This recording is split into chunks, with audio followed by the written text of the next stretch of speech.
The Raiders have won 35. They're at it again on ABC's Monday Night Football. Secure Oakland.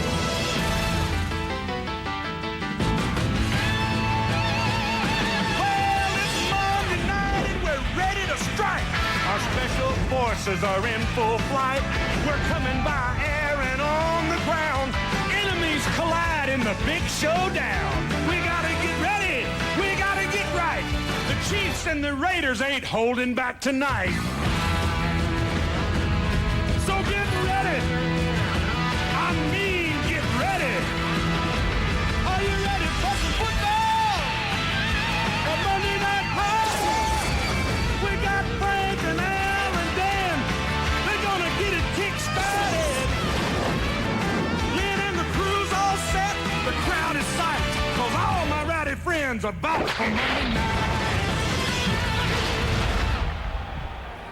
The city of Oakland, California in the foreground, and as we look across the San Francisco Bay, the familiar side of the bridge in the skyline of San Francisco, and it has been raining and hard here in San Francisco. It's picked up over the last couple of hours. A sellout crowd here at Oakland Alameda County Stadium for Monday Night Football, the Kansas City Chiefs and the Oakland Raiders. Hello again, everyone. I'm Frank Gifford with Al Michaels and Dan Deerdorf. And like all the games that were played this weekend of the National Football League, tonight's game will be played with the backdrop of the loss of the former commissioner of the National Football League, Pete Rozelle, who passed away on Friday night. We'll be talking more about Pete. And knowing Pete as I did, we'll be talking more about halftime, but knowing Pete as I did, I know he would appreciate a matchup like this, an AFC West matchup between the Kansas City Chiefs and the Oakland Raiders. The Raiders coming in tonight at 6-7, desperately need a win tonight to stay alive for a playoff spot. And Kansas City coming in knowing that they have already clinched a playoff spot, a wild card, if they can win tonight.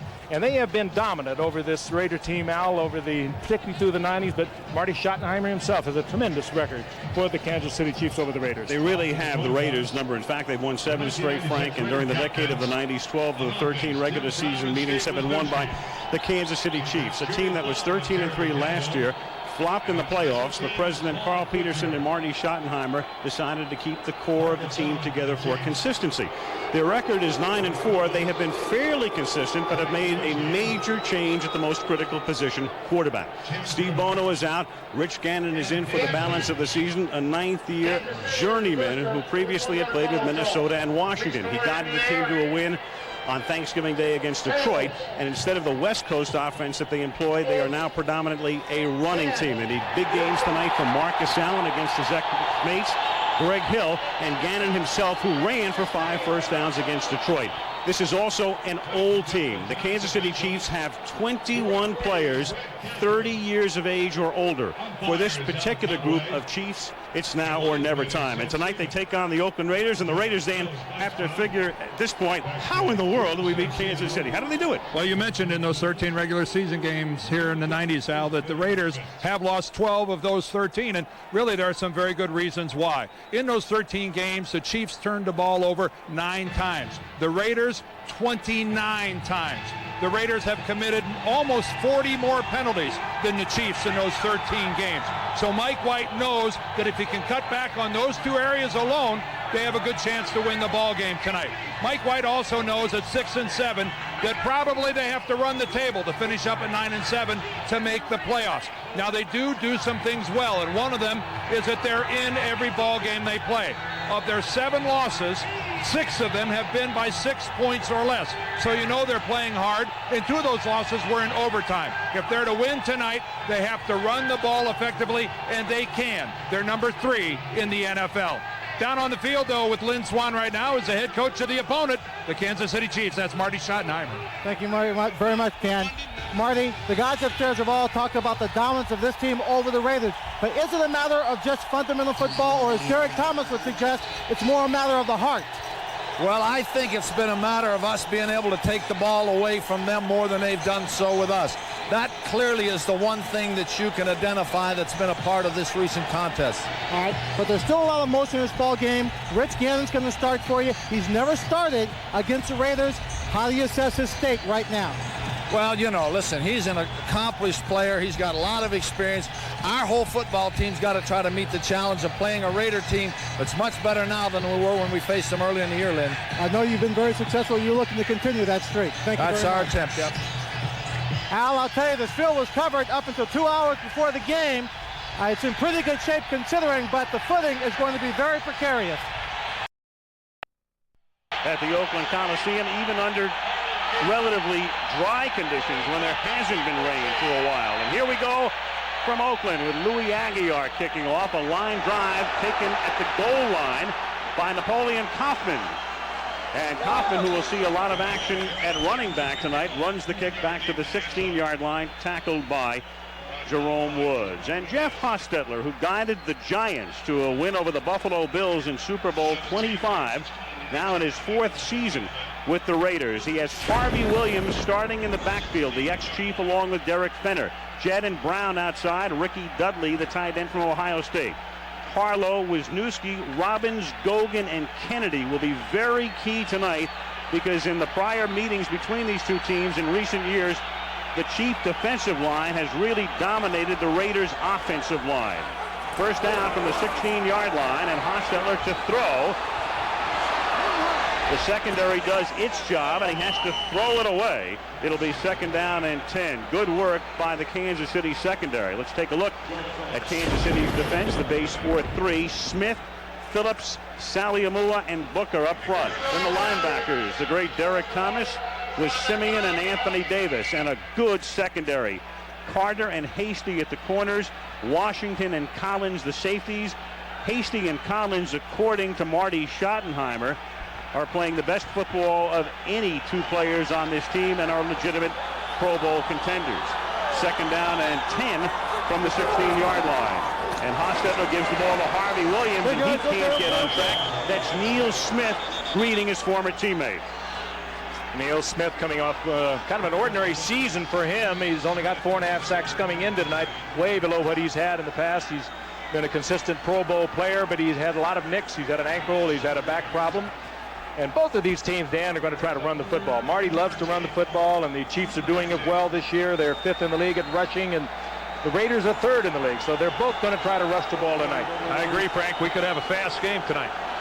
3rd and 13 after a loss of 3. A 4-man rush, and they run the ball, and it's Harvey Williams barely getting on track, running into traffic, stopped at the original line of scrimmage after a gain of 3. So it'll be 4th and 10 as Marvin Bayless comes up to make the tackle, and there is an injured Chief. The injured Kansas City Chief is the defensive end Vaughn Booker, who bookends Neil Smith, the defensive left end, shaken up. I want you to look at his right leg. He's going to be cut by the left tackle, Pat Harlow. Watch it flex to the inside right there. Luckily, his shoe kicked out, but still, that looks like a major flex of his right knee, but yet Vaughn Booker jumped up and ran off the field. And he should be very happy. This is a natural surface because both of his shoes came out of this surface, probably would not have on a synthetic surface. That thing gave an awful lot. He's got very loose knees if he's not hurt badly. Here's Leo Araguz. It's his first NFL kick, and it's a nice one. Fielded by Kamarick Vanover at the 33-yard line, and he's able to turn the corner and bring it back to the 45. Araguz picked up from the World League's Rhein Germany Fire. That's the name of the team, the Rhein Fire, and supplanting the injured Jeff Cossett. All right, so Rich Gannon now in his 9th season out of Delaware, originally drafted by the Patriots, was a backup mainly at Minnesota for a few years, then went to Washington, and now it's in his hands. Marcus Allen and Kimball Anders in the backfield. Penn and LaChapelle outside. Walker is the tight end, and the guys up front. Criswell for the injured All. Zock, Grunhard, Shields, and Sigler. Good interior 5. First down, Kansas City from the 44-yard line. Fake to Allen, and Marcus does his job with a block, and Gannon goes deep for LaChapelle, and it's broken up by former Chief Albert Lewis. 11 seasons at Kansas City, and now with Oakland. And in great position. Take a look now defensively at the Oakland Raiders. Up front, Lance Johnstone, a rookie out of Temple, with Russell Maryland, the ex-Cowboy. McLaughlin having a great year, and Swilling. Morton, Beekert, and Jones are the linebackers. Jones leading the team in tackles. And then in the secondary, McDaniel and Lewis with Lynch and Carrington at safeties. Eddie Anderson is in uniform, but not 100%, and won't see that much action in the secondary as Marcus Allen fights his way over right guard and out to the 50-yard line for a gain of 6. Well, the first break of the game goes to Kansas City, and that they get to start with such good field position, starting at their own 44-yard line. Defensively, they forced the Raiders into a 3 and out, and now they've got this type of field position. Question is, can they capitalize on it? See him retaping the ankle of Vaughn Booker. And again, I would have thought it would have been the knee. Did you see that knee bend? That guy has the loosest knees in the NFL. Fortunately, 3rd down and 5 as Marcus Allen moves to the outside and can't turn the corner, tackled at the 49. Albert Lewis has a big first series. And a huge series for the Raiders defensively. That was a monster series for the Raiders, stifling the Chiefs and negating that wonderful field position Kansas City started with. And Albert Lewis in perfect position coming up, and Marcus really never had great speed to begin with, and Lewis timing it out perfectly, the 36-year-old cornerback who has kind of had a Pro Bowl season once again, regenerated here for the Oakland Raiders. He's had a great year. Louis Aguiar to punt, and there's movement up front. And then finally a flag gets thrown. There was all kinds of movement and pointing, but the flag was thrown late. It's Red Cashin's crew tonight, and Red will tell us about it. Before the snap, ball starts. Number 59 on the offense. 5 yards, still 4th down. Mike Stock, the special teams coach. It's Donnie Edwards who moves, and hardly a harmful penalty under these circumstances. It simply moves the line of scrimmage back to the Kansas City 46 and gives Aguiar a little bit more room to work with. Tim Brown has returned more kicks than any man in the history of the National Football League, more punts back to accept it. Floating kick and pretty short, and the fair catch is called for and made by Brown at the 22-yard line. So for each team, the first series, 3 and out. 3:03 into the game, no score.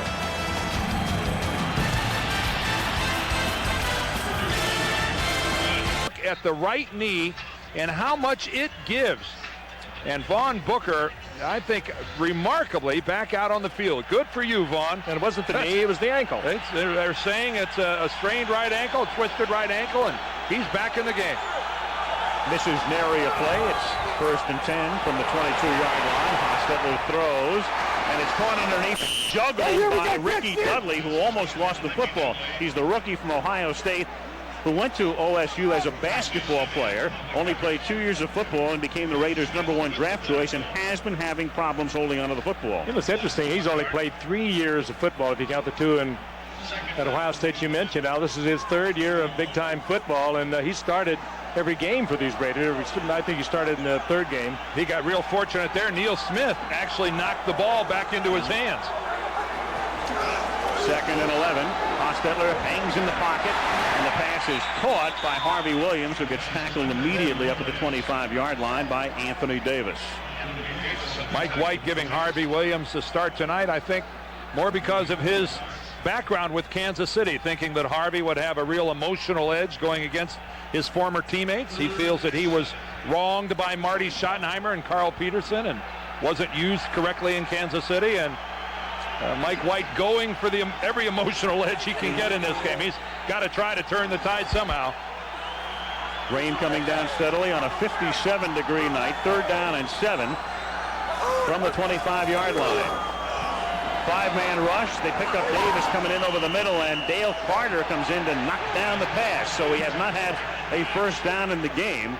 3 and out go the Raiders. Darryl Hobbs was the intended receiver. Boy, and Dale Carter was in a lot of traffic. That's a good defensive play on a very tricky field. He got himself in all kinds of traffic. Now watch number 34 right to the left of your screen. Goes around the tight end, Ricky Dudley, and gets in there for the deflection and avoids the flag too. Beautiful. Beautiful timing. Here's Leo Araguz.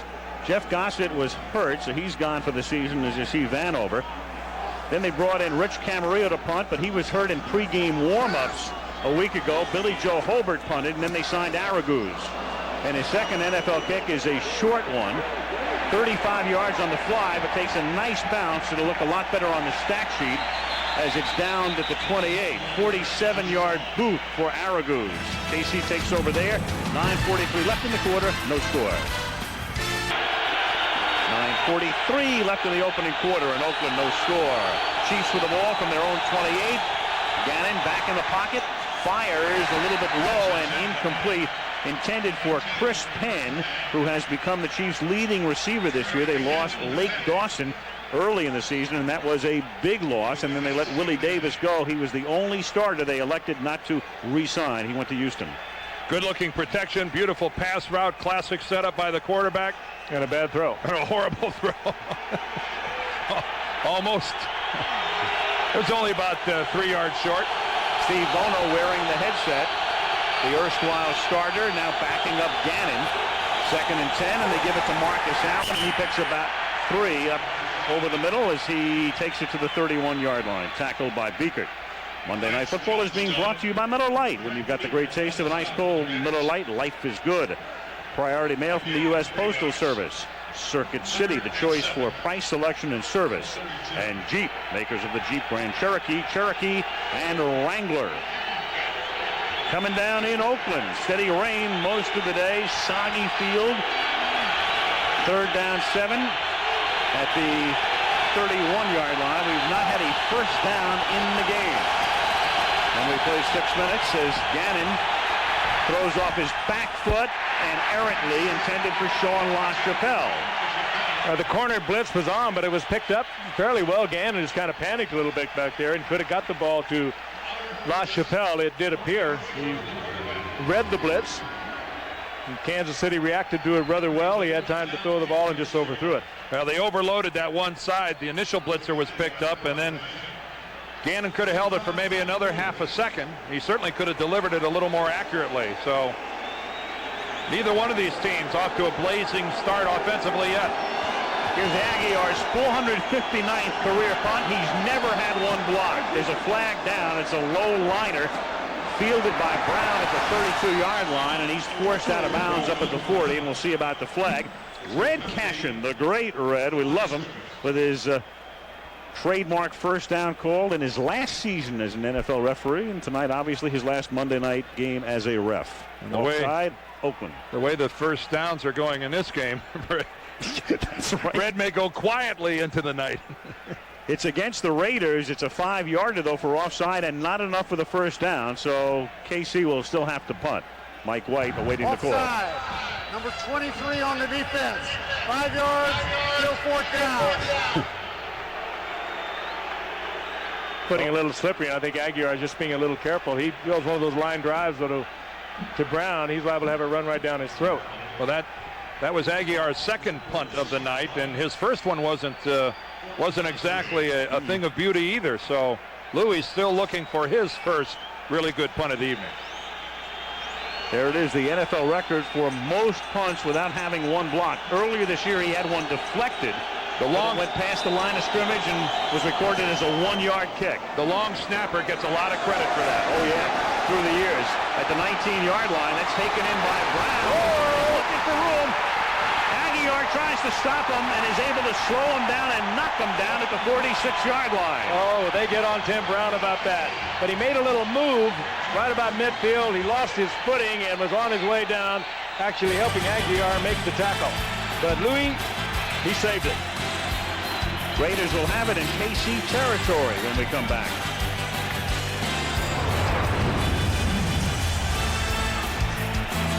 Cigars looking a little soggy there, a Raider Santa Claus. I think he did get here early. Have a Tampa, buddy. At the 46-yard line, this is Napoleon Kaufman breaking one to the short side of the field, runs by Hasty, and then Collins is able to tackle him at the 1-yard line. As the run of the year. What move by Napoleon Kaufman. 45 yards, and only Collins was able to knock him down just shy of the goal line. Oh, boy, did he have some fine blocking at the point of attack. Right tackle Lincoln Kennedy gets out there with a good block. Watch 72, Kennedy. Gogan, 66, turns upfield. Fenner, 34, gets a good lead block on Derek Thomas. And then there's a block by Tim Brown. And the rest is all Napoleon Kaufman. Look at that. First and goal. And a little sloppy on the exchange between Hostetler and Barrett Robbins, and it's Derek Fenner stopped for no gain. Second down and goal. Boy, what a good look at how many people it takes a lot of times to make a run happen. You had 4 or 5 really excellent blocks on that run by Napoleon Kaufman. And the runs downfield too, Dan. Yep. They weren't all at the line of scrimmage. Get a reverse angle here. That's a really nice play by Martin Bayless, number 21 from Kansas City, who got upfield and stuffed that thing. Jerry Bull, the big defensive lineman, is in as the fullback. Fenner is the tailback. The play fake by Haas, who looks to the end zone, throws, and it's caught for the touchdown by Andrew Glover, the tight end.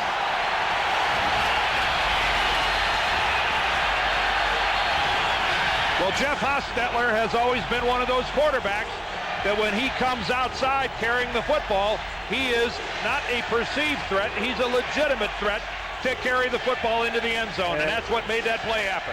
Exactly, Dan. He started to pull it down and run with the football. He looks for a receiver. Now, caught in the mix is Brian Washington. Do I come up and make the tackle, or do I let him throw the football? He let him throw the football, 6 points. Washington was the only Kansas City defender in a position to make a play on Hostetler. He took 2 steps upfield. Jeff read it, froze him, had a relatively easy touchdown. Cole forward for the point after. So Kaufman picks up the game's first down on a scintillating 45-yard run. Glover scores his first touchdown in over a year, since October of '95. 6:59 left in the quarter. 7-0 Raiders.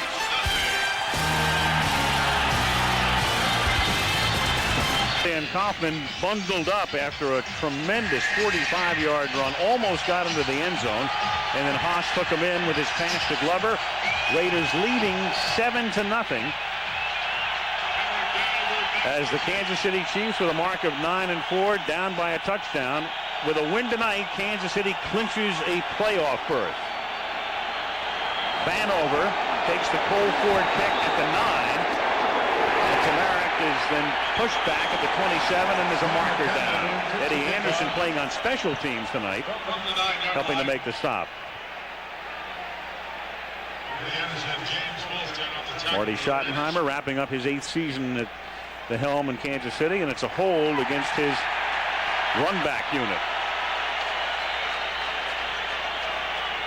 Mike White wrapping up his 2nd season as the Raiders head coach. During the return, holding number 55 by the receivers, 10 yards, first down and 10. Troy Dumas. Again, let's go back and take a look at Napoleon Kaufman's run. Just all the moves. He danced outside of Dale Carter to that side. James Hasty here, number 40. Watch him. He goes for the football, not for Kaufman. That's all he had left to go for, Dan. Kaufman will have none of that. Great move to the inside. Collins tries to strip it. Kaufman hangs on. Now the Chiefs from the 18-yard line. Here's Marcus Allen breaking one to the left side, up to the 31-yard line. A pickup of 13 for the former Raider. First down for Kansas City. We watched Marcus early in the game. Well, he came out very early because his back was bothering. It was very stiff. He was stretching, and we watched him, and we were wondering whether he was going to be able to play tonight.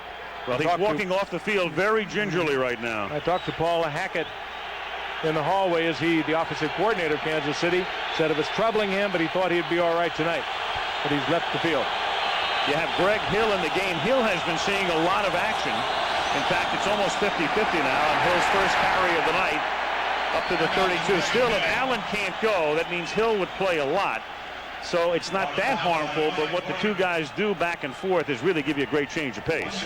Quite frankly, Greg Hill would do a lot more of it. He came up with great numbers from Texas A&M, a first-round draft pick in '94, and if we look at the numbers by Marcus against the Raiders as a Chief, but Greg Hill would like to be the featured back. There's no question about it. And he's put some great numbers up there over the past few games. You mentioned that, Frank. The last 5 games, he's averaged almost 6 yards a carry. 2nd and 9, the play clock running down after Gannon repositions the receivers. Rich on the run, avoids the sack. He can scramble. Well, and that's why he replaced Steve Bono.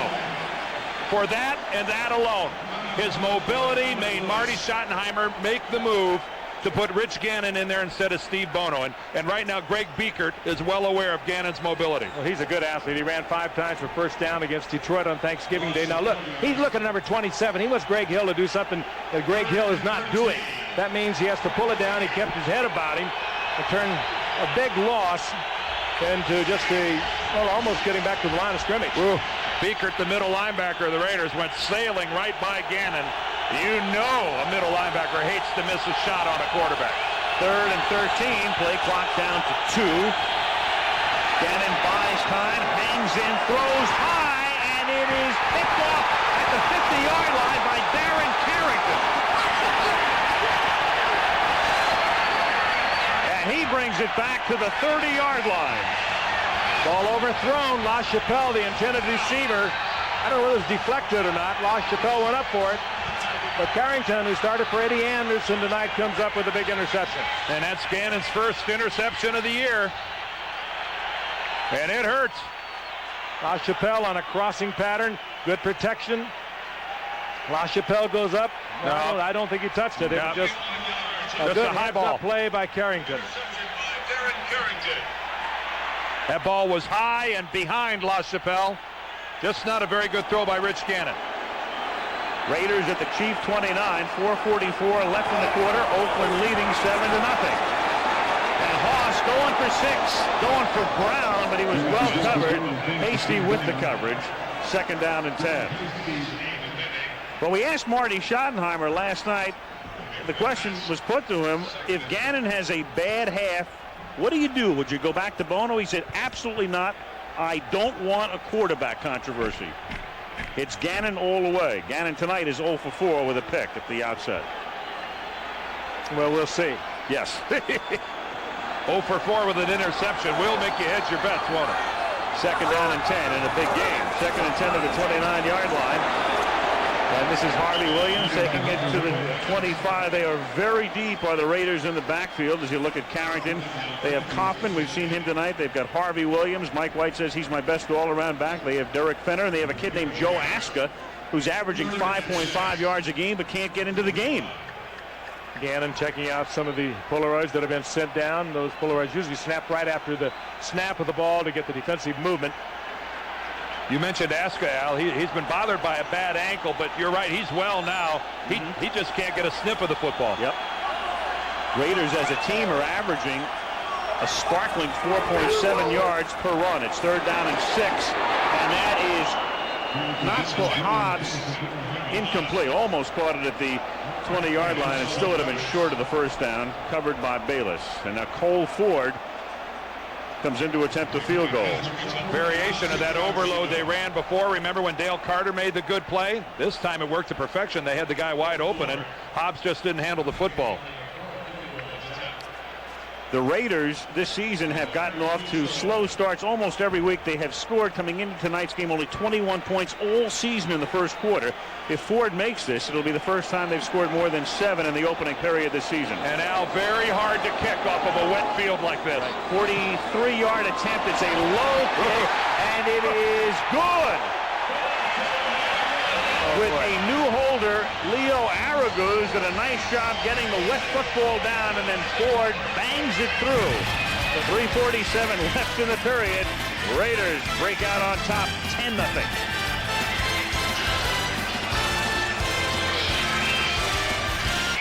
Well, you can throw, there's a good illustration that you can throw a knuckleball for a strike as well as a fastball. Cole Ford got that thing through, but credit Leo Araguz, his holder. That snap was high and behind him. That's Dan Turk, the snapper. Araguz, though, got that baby down and allowed Ford to have a shot at it. 43-yard field goal. It's 10-0, and Ford to kick off, and it's a short kick. And Vanover takes it at the 14-yard line. And Tamarick brings it back out to the 31-yard line. He's tackled there by Eddie Anderson. We go to Florida next Monday night, the next to last weekend of the season. And the Miami Dolphins reeling now with Jimmy Johnson completing his first season. And they're at home hosting the Buffalo Bills, coming off that loss yesterday to Seattle. And it's a very critical game in particular for the Bills, still chasing the New England Patriots in the AFC East. Buffalo against Miami, always a good rivalry. Next Monday night for Miami. Jim Kelly a question mark in that game. Yep. Midweek decision, they say. 3:39 left in the quarter from the 31-yard line. Marcus Allen back in the game. And Allen, a hard-earned 5 yards up to the 36-yard line. That 5-yard carry could have easily been 2. Good second effort by Marcus, picked up an extra 3, and there's a man who's a little bit familiar with this stadium. Hall of Famer Art Shell, one of the greatest offensive tackles in the history of the game, played in this stadium, was the coach of the Los Angeles Raiders for a number of years when they played in the Coliseum down in Los Angeles. And what wonderful memories Arthur must have when he walks into this structure. 2nd down and 5 from the 36-yard line, and they give it to Allen again, and Allen picks up 2, and he's tackled there by Mike Jones up at the 38-yard line. It'll be 3rd and 3 with under 3 minutes to play in the quarter. You look at Art Shell and you think of some of those great Raider teams. Art walked onto a field, had Gene Upshaw to one side, Dave Casper to another, looked out, Fred Biletnikoff split to the outside. The snake under the center. Yep. Otto the center. Yeah. Otto, Dalby, what magnificent teams and magnificent characters. There's Biletnikoff right there, the receivers coach for the Raiders, upstairs in the press box. Another Hall of Famer. This franchise is littered with Hall of Famers. 3rd down and 3 from the 38. And Gannon throws, and it's caught underneath by Cash at the 41, and that's very close to a first down. Keith Cash, the tight end. Very close. And Red Cashin says first down. Gannon got in there. Mike Jones was all over. Gannon's first completion of the game, coming 13 minutes into the game from the 41-yard line. Here's Allen. Exploits a hole over the left side, and the 36-year-old takes it up to the 47. Marcus still with no thoughts, at least right now, of retiring. Definitely wants to come back and play next season. Well, he's in great shape, and Marcus has really never been hurt. He had a little bit of a knee problem when he was with the Raiders, and when he really made just a very few starts in a couple of years before he came to the Chiefs in '93. He didn't play that much with the Raiders, so even though he's up there in years, and this is his 15th season, for about 4 years, he didn't play that much with the Raiders. 2nd and 5. Allen again swings out of the backfield, looks for the first down, is close to it. Aaron Carrington forcing him out near midfield. They'll spot it across the 50 at the Oakland 49. I think when you talk about Marcus Allen and let's just say Albert Lewis over on the other side for the Raiders in his 14th era, you almost throw age out the window. In this era where the athletes train on a year-round basis and the way they take care of themselves, productivity is what counts, not age. And again, you see another one of Marcus's attributes, the oldest player in NFL history with 150-plus carries in a season. It's not how old you are you still productive? And these guys certainly are. And the environment. He plays behind a pretty good offensive line. 3rd down 1, and here's Allen seeking that first down, very close. Tackled there by Mike Jones, who's been active on this series. Among other things, Marcus now the all-time leader in rushing touchdowns with 112. He eclipsed Walter Payton's mark recently. Red Cashin indicating there's a stoppage of the clock here for. Give it to well, it's not on the penalty. So we need a penalty. We need a penalty to have Red give us the first down.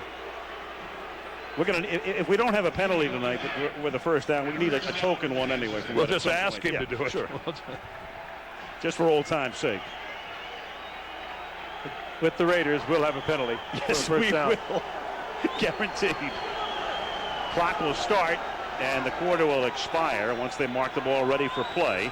And that's the end of the first quarter at the Oakland Alameda County Coliseum. It's the Raiders 10, Kansas City nothing. And Monday Night Football is back after this message and a word from our ABC station. Michaels, Frank Gifford, Dan Deerdorf, Lynn Swan start the second quarter. Greg Hill is in the game at running back. And some miscommunication on the handoff, and Lorenzo Lynch tackles him in the backfield. Frank, you mentioned Pete Rozelle at the top, and another thing he would have been thrilled about is that with 2 weeks to go following tonight's game in the AFC, 13 of the 15 teams are still eligible for the playoffs. Only the Jets and the Ravens have been eliminated. Kansas City can clinch a playoff spot tonight if they win, and the Raiders are alive, win or lose. Well, he would be proud of so much that has taken place and took place on his guard. And, of course, when he turned it over to Paul, things have changed. They've gone to 30 franchises. We'll take a look at some of the accomplishments at halftime, but I know he would be proud of that, Al. And a lot of people, they say, oh, it's parity. What's wrong with parity? If you're a hometown fan, you're in the competition. And right now, the Kansas City Chiefs, who have qualified for the playoffs, aren't playing like it. Jeff Criswell, they're from the Kansas City 46-yard line. Raiders on top, 10-zip. Little screen pass and a terrible screen pass. In fact, as Kimball Anders makes the catch, and Mike Jones is right there to smell that and knock him down. I just want to correct myself. I think I misspoke there and said that Kansas City has qualified. They qualify if they beat the Raiders tonight. They have not qualified for the playoffs. At 9-4, they're very capable of finishing 9-7, and that's not necessarily in. Well, there's Jeff Criswell. He's obviously in pain, and he's hurting him. The man that's filling in for him, John Alt's had a bad back now off and on for the past few years. 3rd and 20. Kansas City faces the resurgent Colts next week, and then their final game is at Buffalo. And 9-7 can leave you at home. 3rd down and 20, and it's a middle screen, and it's caught by Anders. And the Pro Bowl fullback takes it to the Oakland 46, but well short of the first down. Chester McLaughlin goes back downfield to make the tackle. 4th down and 8 upcoming, and in comes the punting unit and Tim Brown to receive it.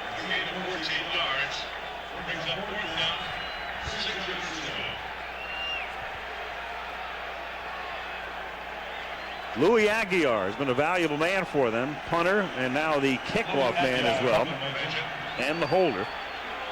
Well, he hasn't hit a good one all night. Watch him bang this one all the way back in the end zone for a touchback. Not what he wants to do here. You want to put it out inside the 10 if you can. Brown is calling for a fair catch, and he's going to let it bounce, and a great bit of deception by Brown because Jerome Woods couldn't make the play, or see if they do. No, I think he touched it at that spot. Close. But they're not going to give it to him, are The they? officials looked at each other, and Woods was not able to save it from going into the end zone. But a great bit of deception as you look at Mike Stock, the special teams coach. Deception by Tim Brown.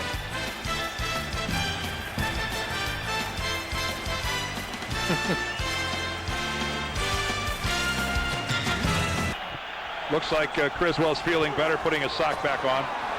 Hostetler, meanwhile, and the Raiders take over, and it's dropped by Ricky Dudley at the 23-yard line. It'll be 2nd down and 10.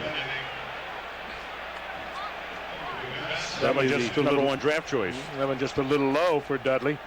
Good basketball players we mentioned before. And it's really only his 3rd year of big-time football. Great prospect, 6'6", 250-pounder. One of the principal reasons Eddie George raced to a Heisman Award a couple of years ago was his blocking. And Terry Glenn, the Ohio State wideout, the Buckeyes had 3 first-round picks last year in the NFL draft at the 20-yard line on 2nd and 10. This is Napoleon Kaufman. Kaufman is now averaging 5.9 yards per carry. After that 45-yarder earlier, league average 3.8. Monday Night Football is being brought to you by Dr. Pepper and your local Dr. Pepper bottler, Dr. Automobiles. 3rd and a short 2 from the 28-yard line. Kaufman offset in the backfield. Haas having trouble getting everybody set. Looked like a debate. Gets the play off, and it's a bad-looking initial part of the play, and it's thrown out of bounds. One thing about had free reign that time. One thing about that play, it didn't get ugly. It was ugly. It was ugly from the very beginning. I can run that back and let you analyze that, Dan. There's Joe Bugle, their assistant head coach, head of their offensive line over, and he's saying right now that is not the way we worked on it all week. Now they're in a passing formation. with a passing formation, the Chiefs don't have to play the run at all. They come up and show them all sorts of looks, and nobody bothers to block Neil Smith, number 90. Lincoln Kennedy lets him go. And Jeff right now is saying, thanks for nothing. With all of that, the Chiefs just dropped back into the regular 4-3. See, team ought to be penalized for running a play that ugly. Penalty here because Greg Minuski was across the line for Kansas City. Was he induced is the question. If it's against Kansas City, it's a first down. And because it's only 4th and 2. Before the snap, false start. Number 96 on the offense. 5 yards, still 4th down. The old inducement. Yep, Paul Butcher providing the inducement. He looks like a guy with the name Paul Butcher. He's one of their better special teams players, all the way to the left side. You see the movement first by Kansas City. Greg Minuski, he moves, but Butcher reacts to that, and that's a false start. As long as Minuski didn't come into that neutral zone with that movement of his, he's allowed to do it. Line of scrimmage now the 23-yard line. A flag is thrown as the kick ascends. It is Vanover catching it at the 29, turning it back upfield to the 42, but there's a flag down back at the line of scrimmage.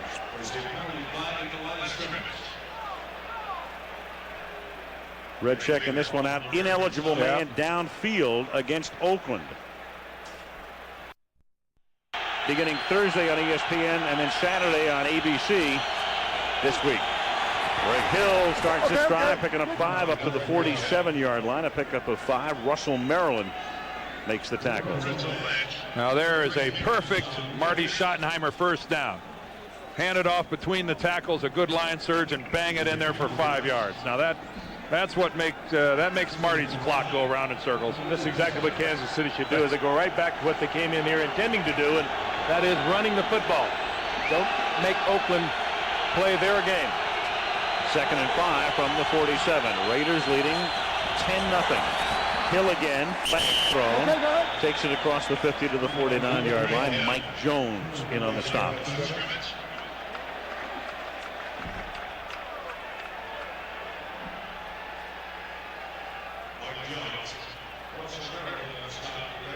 Red Cashin signals offside against Oakland. Well, we might get it. We might. This is going to be.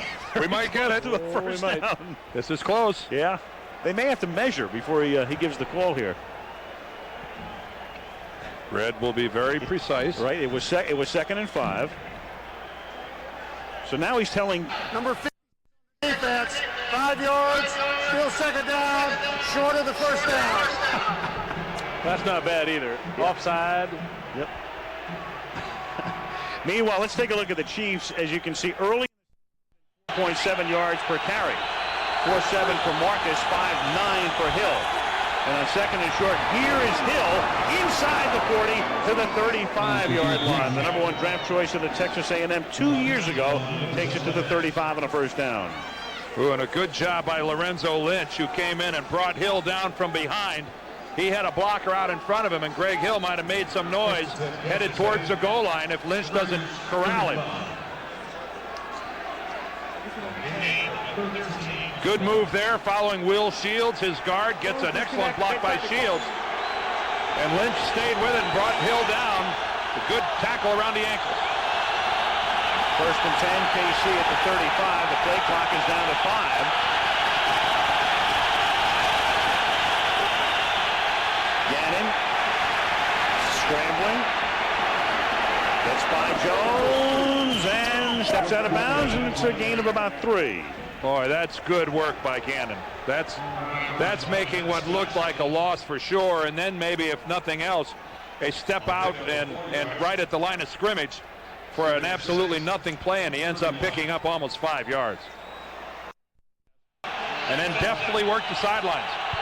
2nd down, call at 6. 9.5 minutes remaining in the half. Oakland leading 10-0. Hill runs into traffic. Bounces off the traffic, takes it to the 22-yard line, and a first down, tackled by Albert Lewis. Lewis is hurt. He's grabbed it all in their loss last week to the Raiders. Were able to have that success going in Kidd's direction. First down from the 22-yard line. Gannon buying time, looking, and then throwing, and it's It's incomplete. It is knocked down by Mike Jones, intended for Kimball Anders. Ooh, and Jones. That's pretty tough to cover anybody much closer than that. 2nd and 10 now from the 22. Here's Allen inside the 20. Marcus tackled at the 19. It's a pickup of 3. 36 and 61 yards, respectively. 3rd down and 7, but the rain has stopped, at least for the moment, as Gannon gets chased by Swilling, avoids him with a nimble move, and then throws a wobbly duck, incomplete, intended for Vanover. Boy, they've got this play set up just the way they want it, and yet they just allow Pat Swilling to run free. You have got to account for this guy. He goes by 2 Chiefs and disrupts the entire play. Boy, give Pat Swilling a lot of credit on that. And once again, Gannon was able to at least turn something into a bit of a, at least he got the ball off and kept it at the line of scrimmage. 37-yard attempt. Stoyanovich is attempting a field goal for the first time in 4 games. 37-yarder to try to get KC on the board. The kick is a liner, and it's wide to the left. Picked up from Miami. Stoyanovich having a tough time in his new uniform. And KC still has 0, down 10-0. Right into the woods. If we look at the hole, it looked like a good hole. First down to the 27-yard line. Swinging to the outside and then cutting it back as Williams. Gain of 3. Each quarterback to this point in the game is 3 for 9. That's terrific if you're playing baseball. Not so good in the NFL. Hostetler 3 for 9 for 4 yards. But you ought to be able to throw the football. The receiver knows where he's going. The defensive back, of course, does not. 2nd and 7. Haas packs it in and brings it out to the 35-yard line. He's a couple of yards shy of the first down. Ooh, and Haas taking exception here. Eric Thomas won by a score of 19-3. And no, Haas took offense to it. 3rd and a long 2, and Hostetler swings one complete, caught by Glover, the man who scored the Oakland touchdown, and that's a first down at the 45-yard line, covered by Anthony Davis, and Glover is hobbling off. Derek had some tape loosened up, man. He might have had a cramp in his left leg. Andrew Glover tries to get loose over on the Raiders sideline. First down from the 44-yard line.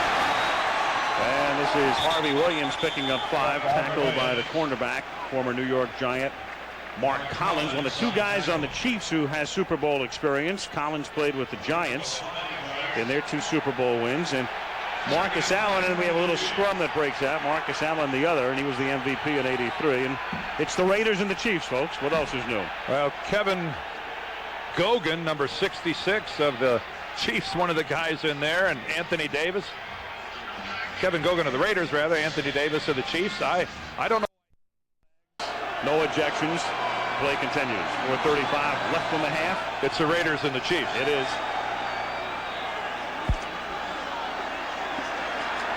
Haas throws, and that's dropped, incomplete.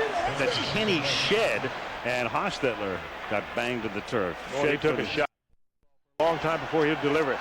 Gets hit hard a lot. McDaniels sprints back into the game after he had come off. 3rd down and 5. Blitz is on, and the pass is caught over the middle by Dudley, who seeks the first down. Well, where are they going to spot this? Yeah, this will be interesting. Very close at the KC 45-yard line. It might have been just a little bit of a rookie mistake there. Had he just rolled to his right rather than trying to go through the tackler, he would have easily picked up that first down. Red saying get out of the way. That wasn't a first down call, and he's a young man. And they will be a little short. Palm off. In the old days, Snake would go deep to Biletnikoff. 4th and inches. They're not going. They're not going. Yep. And Neil Smith is saying, don't jump, don't jump. They're not going. Then Haas gets back under center. Well, I'll tell you what, Haas was right to do that. Neil Smith is waving his arms around. Yep. His arms were in the neutral zone while he was yelling like that. If they'd have snapped the ball, he'd have been offside. Yeah. But if you snap the ball, you don't have a play call. By the offense. Well, it helps to snap the ball if your quarterback's under center, too. Right, right. You know, a lot of times the center has free reign. If he sees The foreground. Araguz floats one toward Vanover, and he fair catches it at the 15-yard line. So the Chiefs will have the 16-yard line. the intentions are good.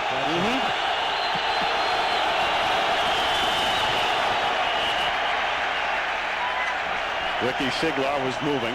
I somehow missed that program. Is that real? In a couple of weeks, it honest. Yep. Before the snap, false start. Number 66 on the offense. 5 yards, 6 first down. Or you get a PSL or something. Maybe you get a luxury suite if you bring in a tank. First and 15. Gannon's pass is caught by Anders, and he's taken out of bounds up at the 18-yard line. Make it the, they actually spot it back at the 13. Now, anything offensively tonight outside of a couple of decent-looking runs by Allen and Hill. 2nd and 11. Gannon throws, and that's intended for LaChapelle and incomplete. Albert Lewis with the coverage. It'll be 3rd and long. Or this Criswell back in, spelling all. Ball at the 13-yard line. Blitz by Lewis in the corner, and then the coverage is so good, in fact, that it precipitates a flag as Keith Cash was the intended receiver. Flag is actually away. There is no play before the start. False start. Number 69 on the offense. 5 yards, still 3rd down. That was Chris left in the first half. Gannon needs 16 yards here. He has a total of 16 yards through the air on 11 attempts tonight. And he still has 16. He is sacked by McLaughlin. who goes right around Jeff Criswell out at left tackle. The Chiefs are having a terrible problem at left tackle. Alt is hurt and out. Criswell is playing on a bad ankle. And he just waved that time to McLaughlin. There's Chester, number 90. Watch how easily he goes right around Criswell. Ruin Gannon is lucky he held on to the football. And lucky he held on to all his body parts, for that matter. Criswell giving all the indications that he shouldn't even be in there. Chiefs are going to have to make some type of an adjustment, move a guard or somebody out to that tackle spot. They need a healthy body. Somebody can at least put up some resistance. Again, the left side of your screen. There comes McLaughlin, who hits Gannon right between the shoulder blades. McLaughlin, 325 pounds. Chester, normally a defensive tackle. That time they moved him out to defensive end, quite frankly, to take advantage. McLaughlin with his 6th sack. That's how close Aguiar is to the end zone. And he kicks it away, and it's a low liner, and Tim Brown has to go to his left, and it bounces out of bounds near the 35-yard line. They mark it at the 37. Almost within field goal range. And the Raiders in great shape with 2:20 after a 34-yard kick.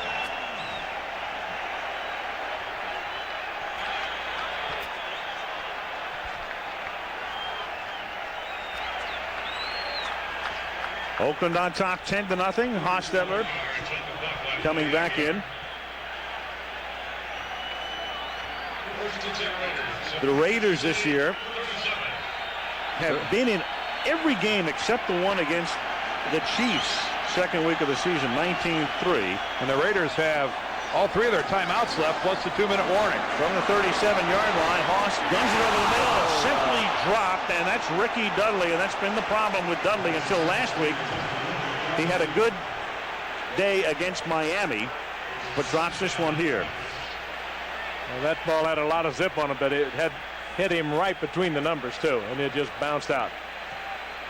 Got to use the hands, kind of soften it into the body. Good protection for Hostetler. Watch number 83 right in the middle of your screen. Could not have been thrown better. If anything, I think you saw Dudley taking his eyes off the ball. So perfectly thrown, he just didn't look it into the hands. Derek Thomas, who was hurt in the last series, back in here, 2nd down and 10. Good protection for Hostetler. Then he hits James Jett. He makes his first catch of the night, takes it to the 30-yard line. Tracy Simeon makes the tackle. It'll take it down to the 2-minute warning. The scoreboard here is showing that the Raiders have 3 timeouts remaining. They only have 2 left. They took one before that timeout. They haven't made the change on the scoreboard here. Here the clock stops at the 2-minute warning. But still plenty of time. 3rd and 3 when we come back, and Oakland up 10-zip.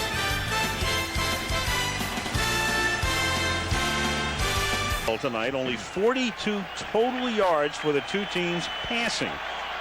28 minutes into the game. At the 2-minute warning, it's 3rd down and a long 2 for the Raiders at the 29-yard line. And the Chiefs blitz, and Simeon can't sack him, and it's dropped by Dudley. He drops it again. Ooh. Again, one that, no question, should have been caught. And Hostetler making a good move to get out of trouble. He was almost sacked, saved himself, and hit Dudley right in stride. Dudley, I don't know whether he took his eyes off it again, but he should have handled it. Watch how hard Jeff hits the deck. He gets undercut and he goes down, and that's a clean whiff right there. He barely stopped the momentum of that football with his hands. That's more of a wave than anything else. That's when you think about turning your tight end into a tackle. This is a 48-yard attempt by Cole Ford, and it is no good. Had the distance, but just wide to the left. How big a bullet have the Chiefs just dodged with Dudley's drop and Ford's miss? That's 2 bullets. Whoa. So KC gets it back. Let's check in. We go to New York. Chris Berman. Chris.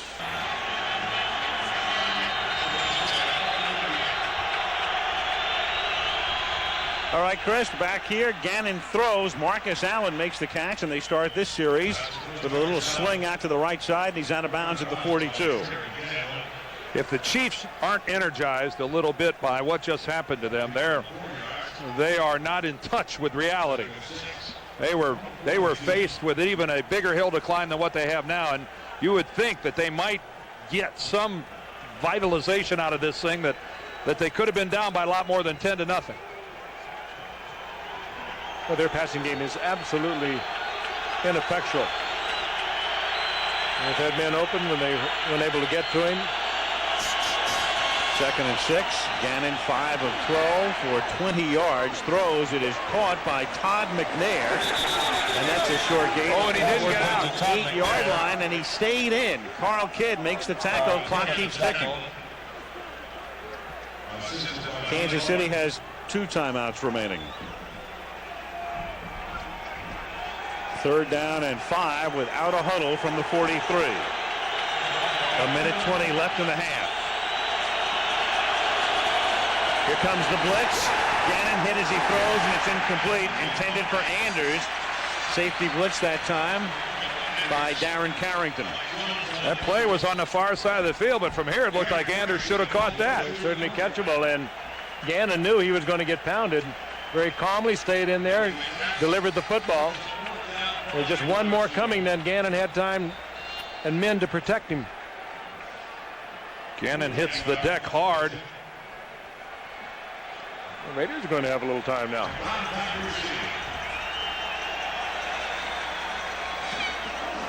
Aguiar to punt.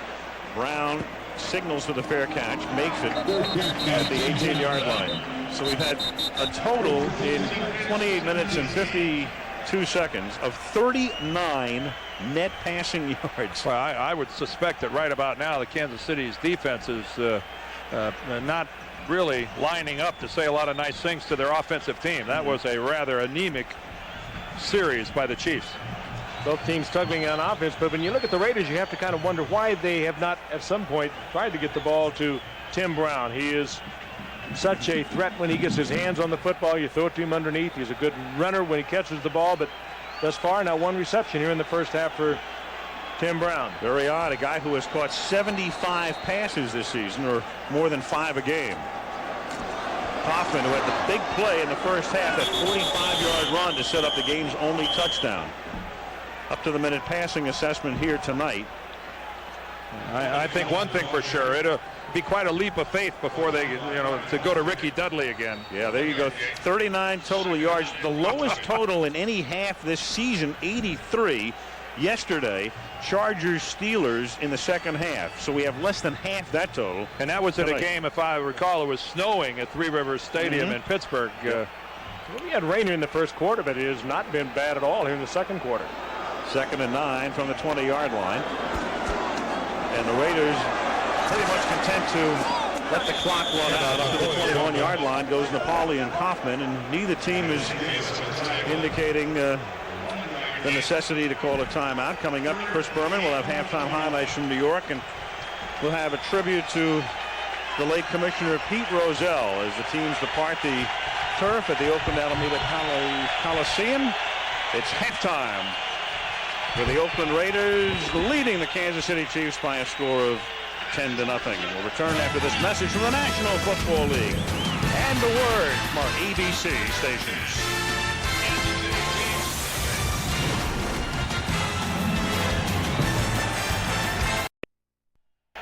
Really not dominated by Oakland, but Napoleon Kaufman had a big run. Glover scored the game's only touchdown. Cole Ford had a field goal, and they lead 10-0, and the Chiefs have shown next to nothing offensively.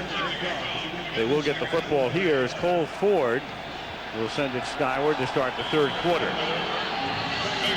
Again, the Chiefs, with a victory, would clinch a playoff spot. Raiders, win or lose, would still be alive, but clearly a whole lot better off with a victory than a loss. Into the end zone, and Vanover thinks about coming out. He is out, and the official was right there. Never signaled touchback, and once he came across the goal line, he had to come out. So the most inauspicious of starts in the second half for the Chiefs, already laboring with the football tonight. Well, Dan touched on it earlier. A little bit of sophomore-itis for Tamark Vanover. He had a great freshman year a year ago as a run back. They counted heavily upon him. He steps right on the line. He's got to get out of there. The official right on top of it. But he has had some nagging injuries, but he has made some really critical mistakes.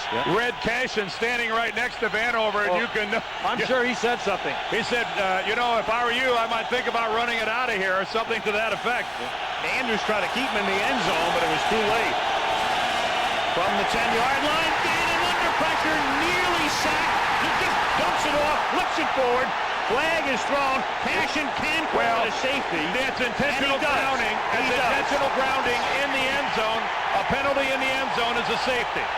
Swilling got there first. McLaughlin got there second. Flag goes down. It is a safety, and it's 12-0. Just like Intentional grounding. Number 12 in the end zone. Safety. Well, you'd like to think if you're a Kansas City fan that the Raiders are this tough defensively, but this is really, really ugly. Well, that's Vanover's fault. He put his team in that position, and Marty trying to tell him to shake it off. Great pass rush by Pat Swilling, and then Chester McLaughlin finishes it up, and the play's over right there. When he threw it away, that's intentional grounding like holding or any other penalty committed by the offensive team in the end zone. That's a safety. So, in a sense, that's a safety any way you want to look at it. Swilling started it, McLaughlin finished it. But certainly Vanover and that ill-conceived kickoff return really started it. Just a sophomore mistake, and you hate to say that because he should have got over this a year ago. He's got to go right there. As soon as that foot touched the line. And Red would not give him the touchback signal. Andrews, I think, probably told him to stay in, but it was too late. You can see it took a second or two for Vanover for it to register that the referee was not giving him a touchback. Now Aguiar with a free kick, and there was no kick. Apparently the whistle had blown for whatever reason before the kick. Kansas City is having difficulty doing much of anything. Well, we mentioned last night that Marty had said, as we await Red Cashin's call here. What did he say, Al? Well, he said, among other things, that no matter what the case, he was sticking with Gannon because he didn't want a quarterback controversy. We're telling you something. We're testing his beliefs. We sure are. Let's see, he gets something happening at the left tackle position. He may not have a choice. Well, free kicked it. And that's why they brought it back. Now you have the whistle. Ball is ready for play, and here we go.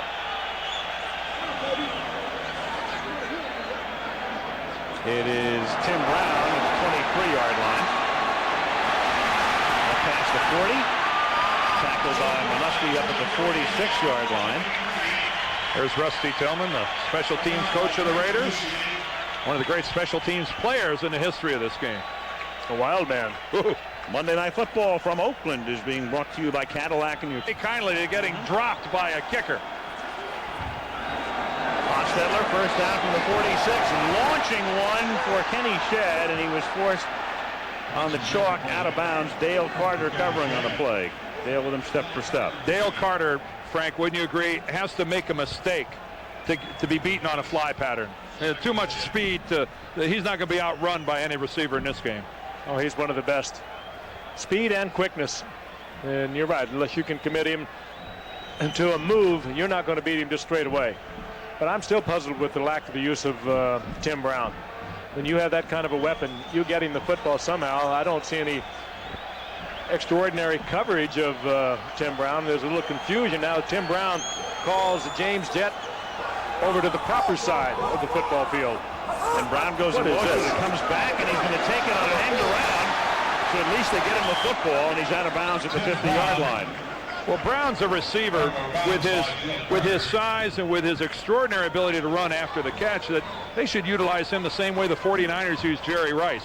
Throw him the 4 and the 5 and the 6-yard passes. Exactly. And let him break tackles and create after he makes the catch. Brown is just as gifted a runner in the open field as Jerry Rice, if not maybe more so. Well, they did a lot of that last year, and they kind of got away from it this year. But you've got to get him to the football and let him use that athletic ability. Great open field runner. Third down and 6 at the 50-yard line. Early third quarter, Raiders leading 12-0. There's a flag. And the pass is thrown behind the intended receiver, Tim Brown. Kansas City was in the neutral zone, that's for sure. And that's going to make it third down and about 2. Whether they got pulled or not, I don't know, but they were there. Yep. Offside, third and a short 2, long 1 coming up at the 45. And on that play, Tim Brown was really open. Hostetler just threw it behind him under pressure. Offside. Number 58 on the defense. 5 yards, field goes down. Well, in that nickel situation, Derek Thomas moves to defensive end, gets down in the three-point stance, and puts on probably the fastest corner rush in football. And that's one of the ways he does it, is by trying to anticipate that snap count. Third and a long 1 at the 45-yard line.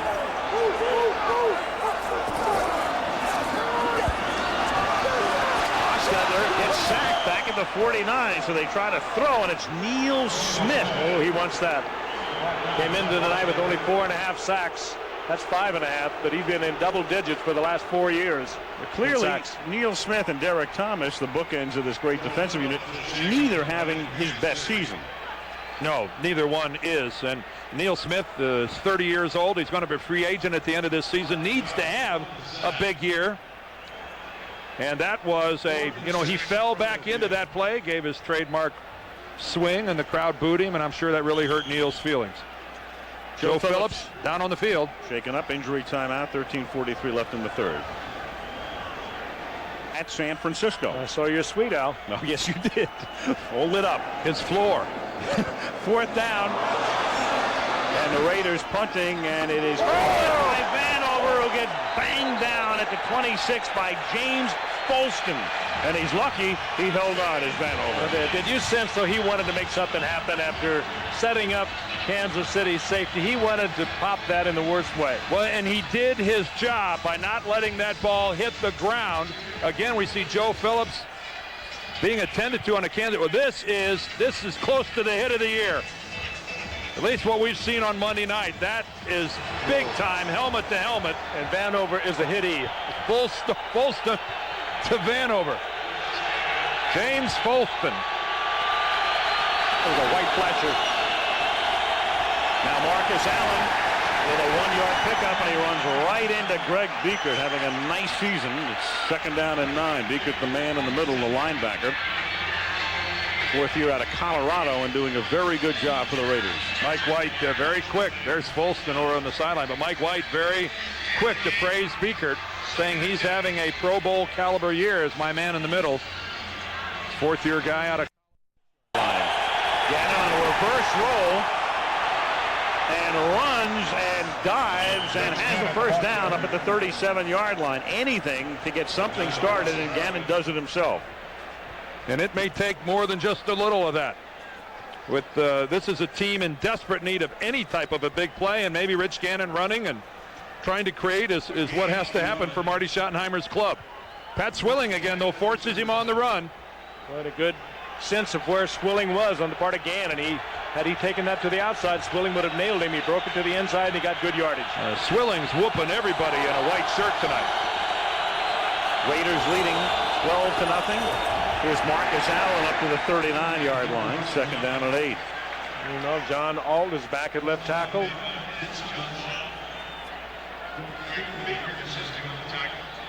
There's Fred Whittingham, the defensive coordinator of the Raiders, as he works it from the Raider sideline. And he's limited Kansas City. Look at that, 2.6 yards per play. Less than 100 yards total offense, and obviously a big goose egg on the scoreboard. Raiders last week held Miami to just 34 yards on the ground. And you see John Alt back in at left tackle for Kansas City. And the pass is high, intended for Derek Walker. Gannon is now 6 of 16 for 22 yards, so he's averaging less than a yard and a half per pass attempt. You touched on something earlier, though, as we look at Steve Bowen on the sidelines. The receivers for Kansas City, they are not your Pro Bowl types. Chris Penn just emerged as the starter this year. Sean LaChapelle was in the World Football League after being cut by the Rams. They really lost a good one early in the year. Lake Dawson, he went out with a bad knee, so this is not a great receiving corps, which Gannon and Bono have been trying to throw to all year.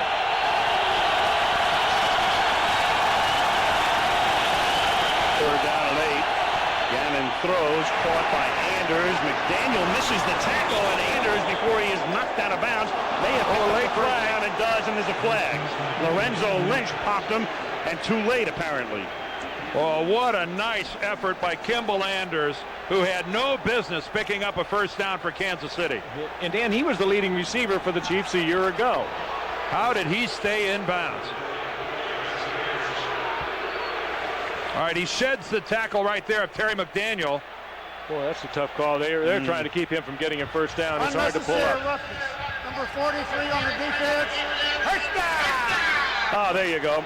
Well, there goes red. Not exactly what the Raider fans were hoping to hear. I tell you, that would be a tough one for Terry McDaniel to pull up on. No, that's Lorenzo Lynch, brother, because you're trying to prevent a first down there, and you're going to have to follow through on it. McDaniel there had the initial shot at Anders and wasn't able to get him down. But give a lot of credit to Kimball Anders. That was a big-time play. From the 37 on a key Kansas City drive, it's Marcus Allen swinging to the outside, inside the 30, inside the 25, and out of bounds at the 21.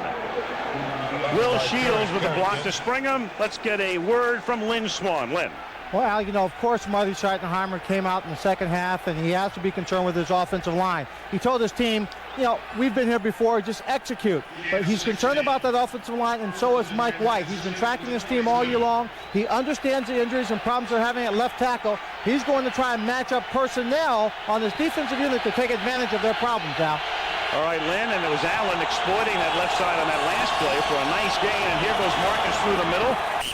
Turns sideways, picks up 4, flag thrown as he gets to the 18-yard line. Flag in the offensive backfield. Holding, Kansas City. Not what they needed here.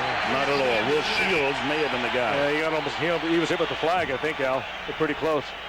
And I've seen those flags stuck in guys' ear holes, face masks.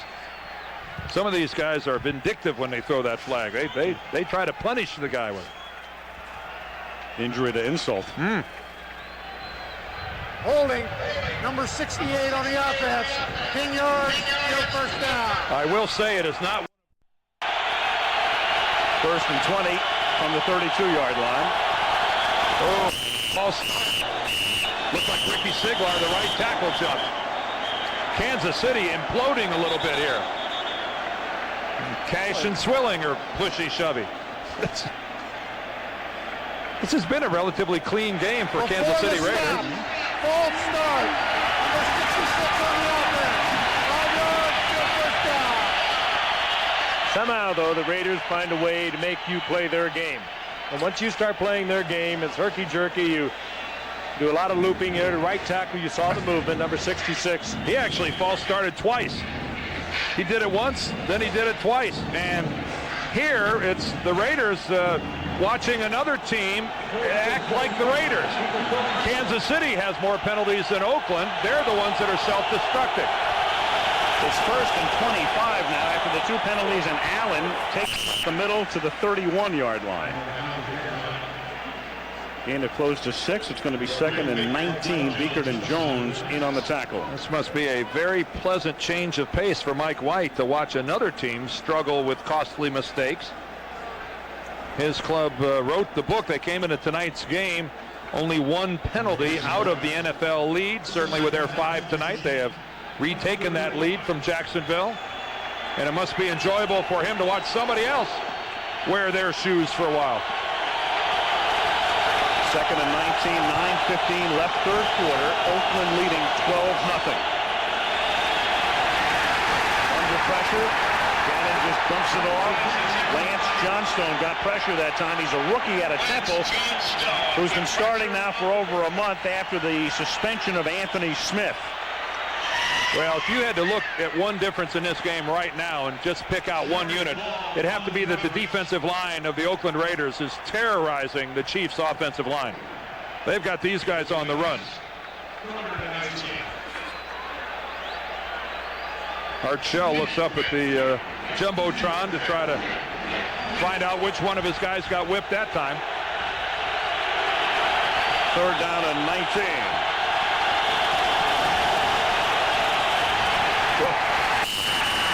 And Gannon can't get on track. Andre Bruce is there, and McLaughlin helps to finish him off. And, you know, was that a call play on 3rd and 19, a quarterback draw? Frank, I have no idea. Either that or Gannon made the quickest read I've ever seen that he was going to be in trouble. And in the 3rd and 19, a quarterback draw, I mean, even... But you're out, you know, you're not in field goal range. No.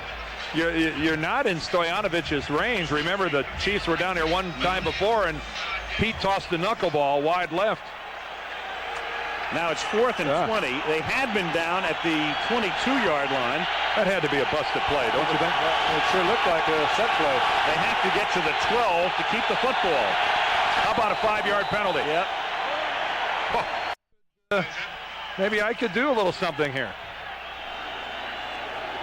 Aguilar.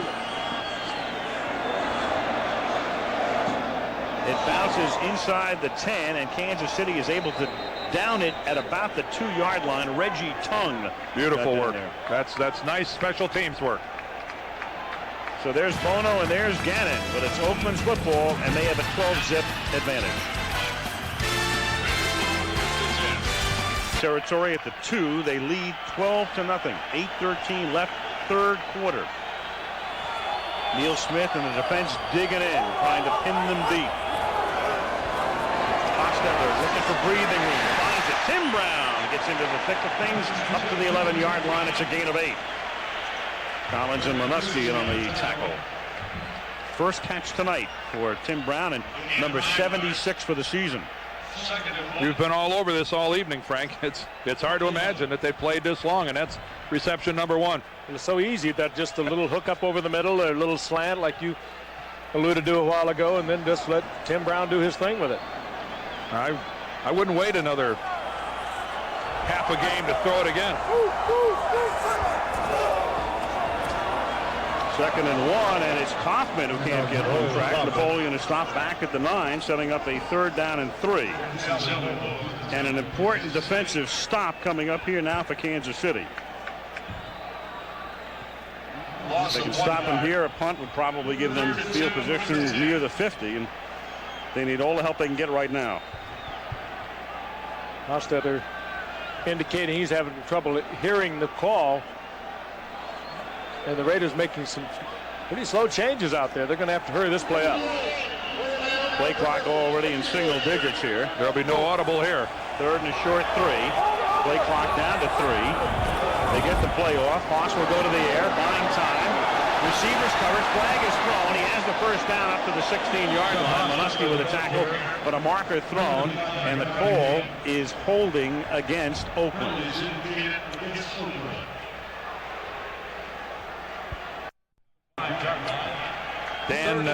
Dan got the outside, and Barrett put the big hook on it. 3rd and 7. 6.5 minutes left in the third. Raiders leading 12-zip. Hostetler going deep down the sideline, but 2 deep, and there is a flag thrown. James Jett, the intended receiver. Tony Stargell, the nickelback, coming in. And they're going to call it against Stargell. That's a tough call. They're going to have to say that he rode him with the left arm or something. That looked like sensational coverage. Marty, I think, is indicating that ball was uncatchable. All of those things. And the officials may say, well, it would have been catchable had he not interfered. Going to go against Stargell, who looked like he had pretty good position. Marty Schottenheimer is incensed. And it happened right in front of him. Red will give us a first down here. First down! Oh, that's unbelievable. They called that interference. Oh. Whoa, baby. The only thing he could have been called for was just forcing him out of bounds. He's running shoulder to shoulder with the receiver. There's no rule that says you have to move away. Moves it up to the 36-yard line. And it's up and swinging. Oh, a huge run of the night.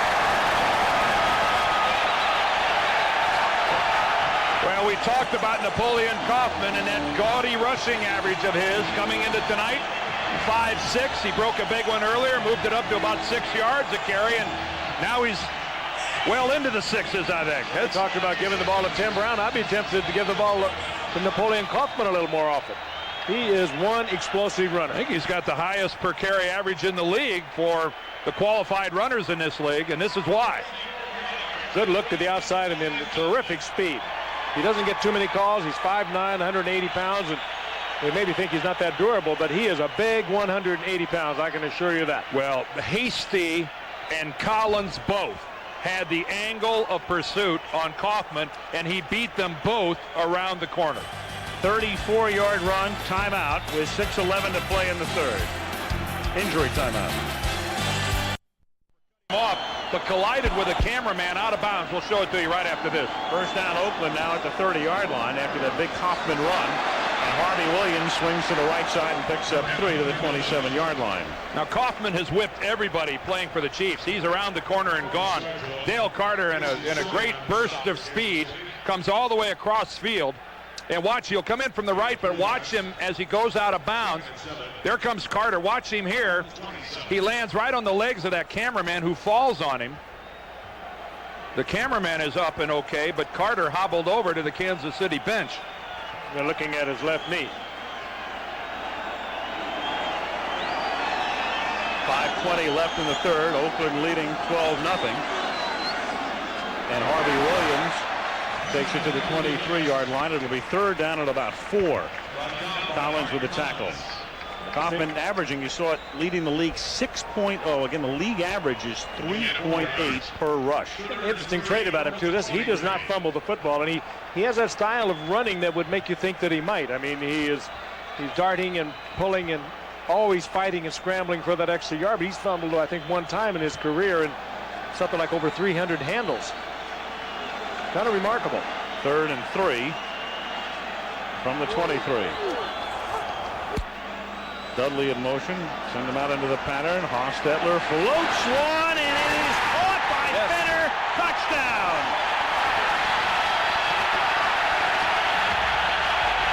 Derek Fenner out of the backfield. And it was a floater, but it floated right into the arms of Fenner, right at the goal line.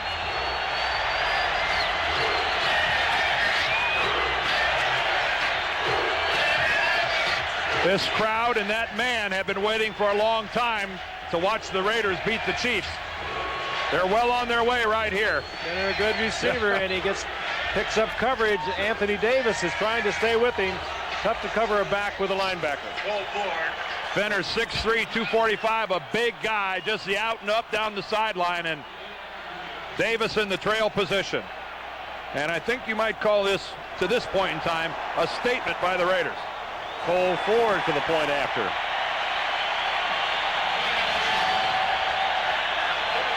Key play on that drive, the call by the field judge, Jim Saraceno, on the penalty. Touchdown Fenner, 19-0.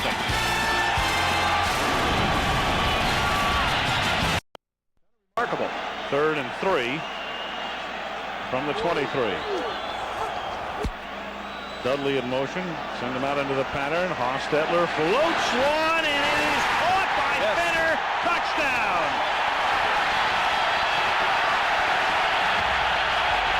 Derek Fenner out of the backfield.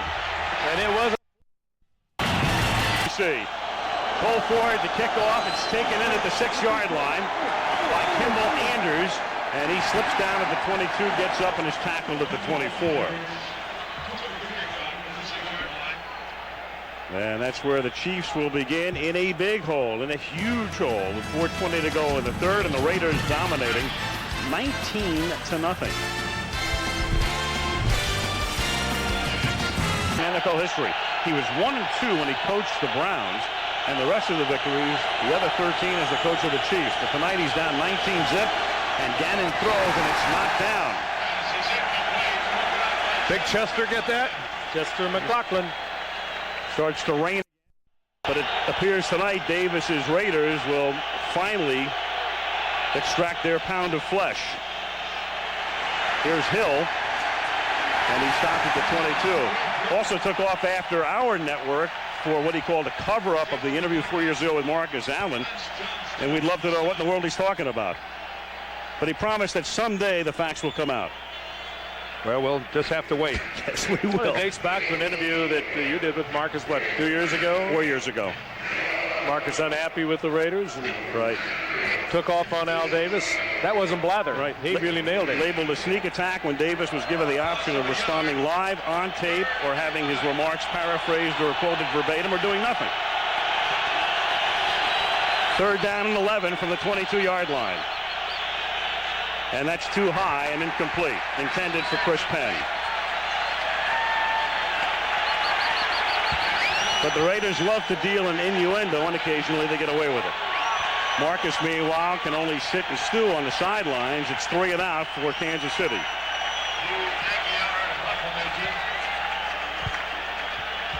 Tim Brown back to receive for the Raiders.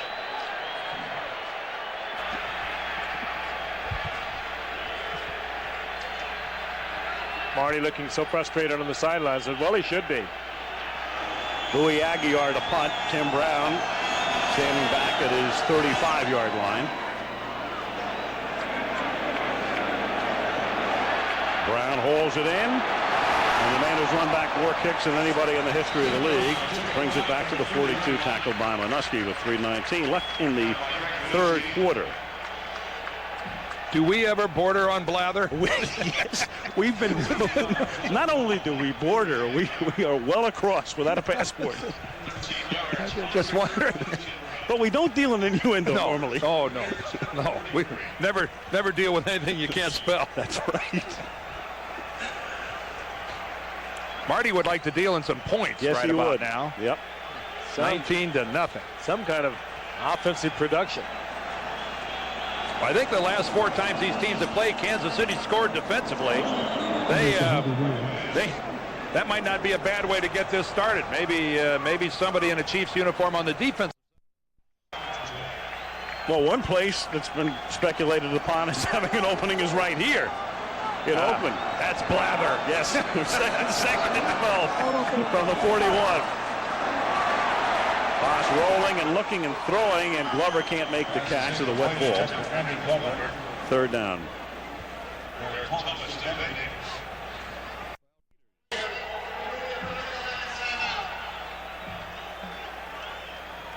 And there's John Alt. He and Criswell have been To work 3rd down and 12 now after the timeout at the 41. 2.5 minutes left in the third. 19-zip Oakland. Hostetler guns it over the middle. Tim Brown into Kansas City territory. First down at the 36-yard line. That's been open every time they've tried to go to Brown over the middle. Takes it upfield as though he's going to go on a deep pattern, and he just sets up in the Kansas City zone, and he has been wide open.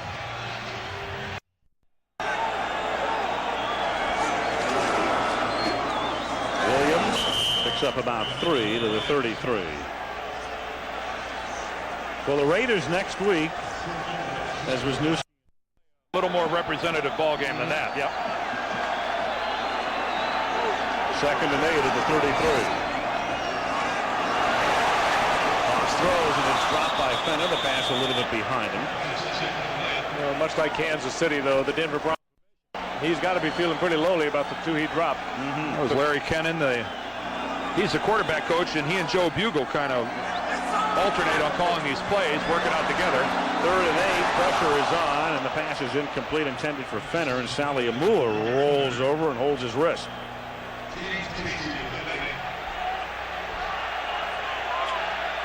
And Red Cashin calls for the medical assistance. Boy, and makes the dirty work look very pretty. He's had a great career. 4th down and 8 at the 34-yard line. And the Raiders going for it. Leading 19-0, and Hostetler guns one. And it's caught by Tim Brown at the 20, and Brown into the end zone. Touchdown. All right, Jeff. Does that qualify as a better late than never with Tim Brown? He can turn a game around so quickly for you.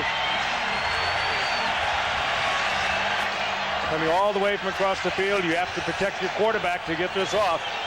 But he came back and gave the Haas a good angle to deliver that ball, and then he just outrun everyone to the corner of the end zone. Well, the mistake, Mark Collins went for the football instead of playing the receiver and paid the ultimate price when you gamble.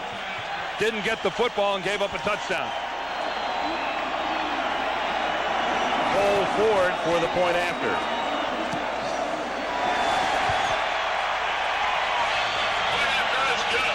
Celebration time in Oakland, California, because with 52 seconds left in the third quarter, it is 26-0.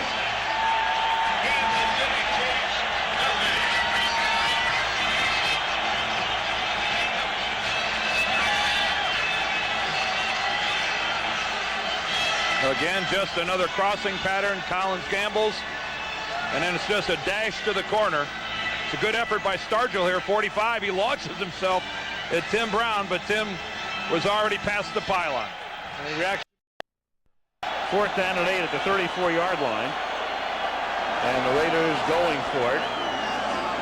Leading 19-0, and Hostetler guns one. And it's caught by Tim Brown at the 20, and Brown into the end zone. Touchdown. All right, Jeff. Football team that, without a whole lot going right for them, you know, could easily have turned this thing around, maybe be 9-4 coming in here, just like Kansas City. Cole Ford sends it down to Vanover. He swings to the left, has some room to roam. He's into Oakland territory and finally banged out of bounds at the 40-yard line. And too, Dan, with Hostetler hurt at the beginning.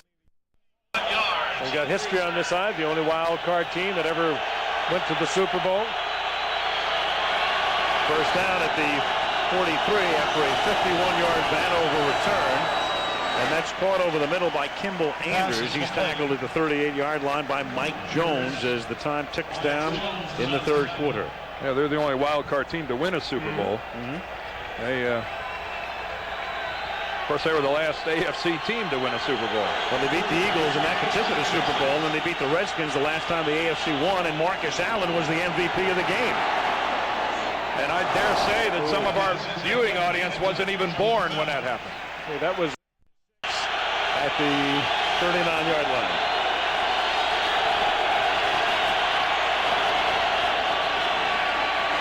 Gannon rolling, throwing, and it's knocked down, intended for Chris Penn, Lorenzo Lynch with a pop.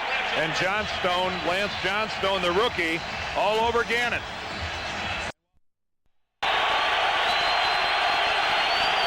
Fourth down and 6. Chiefs compelled to go for it. And they have to take another timeout. Well, Monday Night Football. 4th and 6 now from the 39. Gannon throws, and it's caught, and it is a first down as Todd McNair makes his catch at the 31-yard line, and the period ends. End of 3. Oakland 26, Kansas City nothing. Monday Night Football returns after this from our ABC stations. First down for Kansas City at the 31, and Gannon's pass is dropped by Todd McNair. Fourth quarter underway. Al Michaels, Frank Gifford, Dan Deardorff, Lynn Swan in Oakland, where the Raiders are dominating 26-0.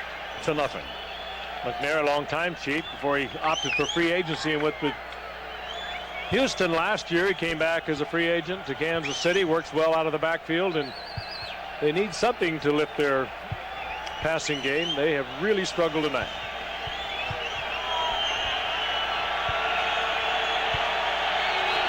Second and 10 at the 32-yard line.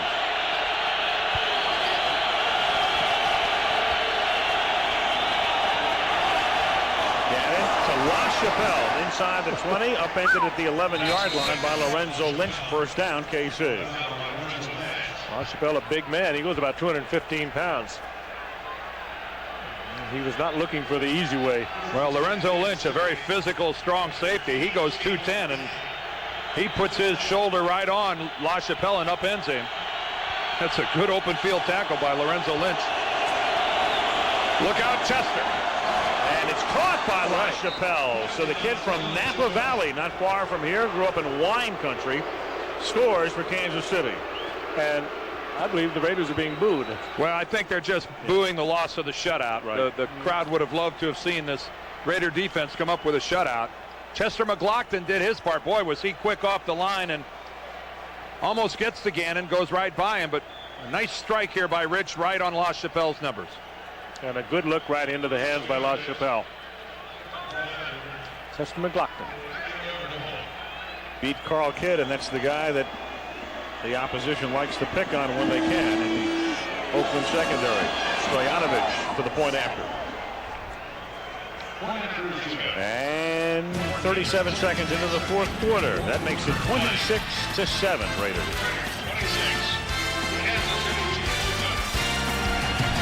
Stadium has been a rocking place tonight, 26-7. Raiders lead it. Carl Peterson, we talked about Carl before, the president, the general manager of the Kansas City Chiefs, and he has had better evenings. Aguiar's kick fielded in the end zone, and Kaufman's going to run it out.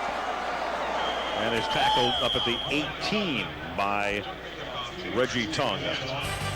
14-13 left in the fourth. Oakland up by 19. Ball with 14-13 remaining in the fourth quarter, leading 26-7. The Raiders trying to go 7-7 and head to Denver next week, and then come back here and end the regular season against Seattle, still in the wild card hunt. Costello gives the ball to Harvey Williams, who breaks a tackle, a pass to 25. Nice running up to the 27. Tackled by Mark Collins. Former Kansas City Chief, first-round draft pick, throwing a little measure of revenge for the Chiefs allowing him to leave. Check the numbers here after 3. You can see that nearly double the yardage total in favor of the Raiders. Time of possession, though, in favor of Kansas City, but on the scoreboard through 3 quarters, pretty much of a whitewash. 34 passing yards for Kansas City. Yeah, that's, well, 132. It's pretty lame. Well, they just did recently. Not much. On first down, Williams again. No game. Monday Night Football is being brought to you by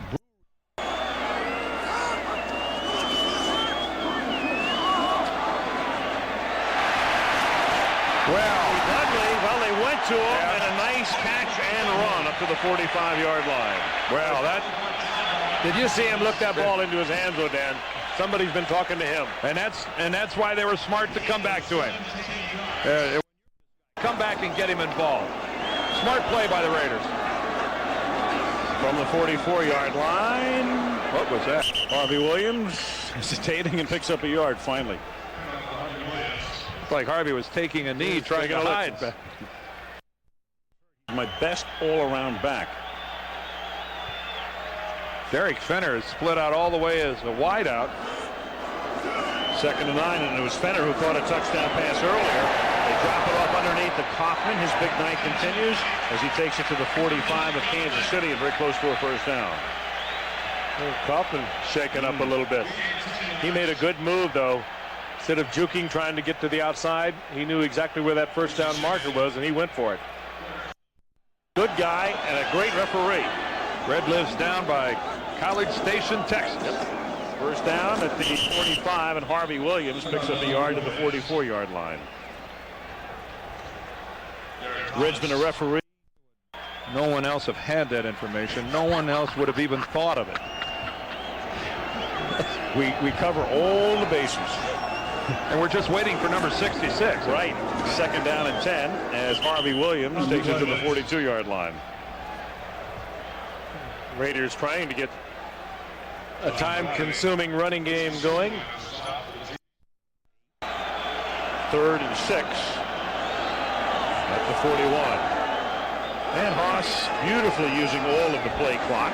Stays in the pocket, throws, caught at the 33. Dudley holds it in there. And that's a first down. That's the toughest chance he's had tonight. Sometimes it's a lot easier to catch it if it's a little more difficult because you're thinking about catching the ball rather than running with the ball.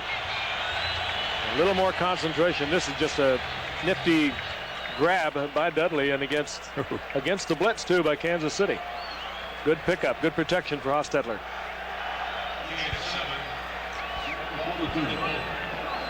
Haas at 50% now for 150 yards and 3 touchdowns. He's getting respectable.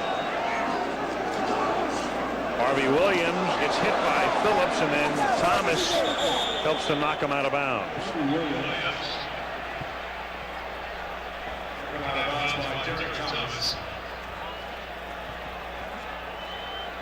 Again, in the AFC, you have card hunt, Kansas City as well, and the Raiders will remain alive. 2nd down as Hoffman takes off, and a nice tackle is made by Brian Washington. Oh, he is electric, isn't he? So quick. Call that a burst, and he has one. Incredible career at the University of Washington before going number 1 in the draft. Watch it right here. Little Barry Sanderish there. Little skip. Planting the foot and driving off, accelerating. At the same height as Barry Sanders and carries about 15 pounds less. 3rd down and 9 at the 33. 7:40 left in the game. Raiders up by 19. Hoffman inside the 25, and Napoleon banged out of bounds at the 18-yard line, first down. Derek Fenner really took care of the other Derek, Thomas. Well, he also has Steve Wisniewski, his left guard, out in front of him. Fenner with a tremendous block.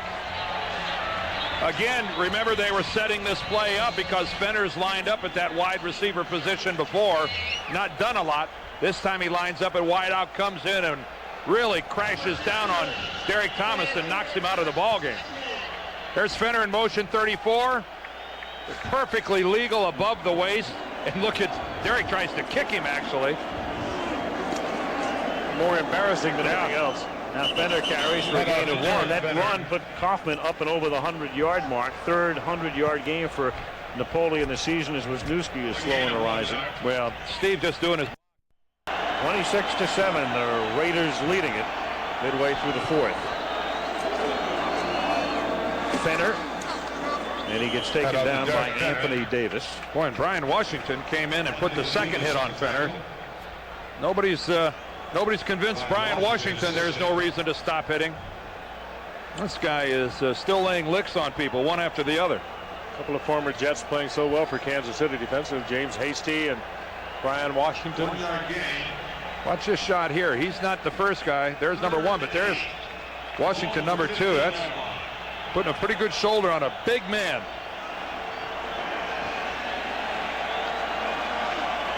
Third and 8 at the 15-yard line.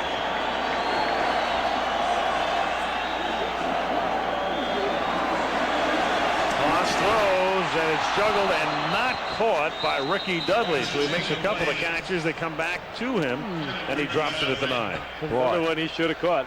Ooh, 2 drops, 2 catches, and now another drop. Get that old jugs gun for Ricky Dudley. Catch 1,000 a week. Yep. Off season, it's going to be a command performance for him.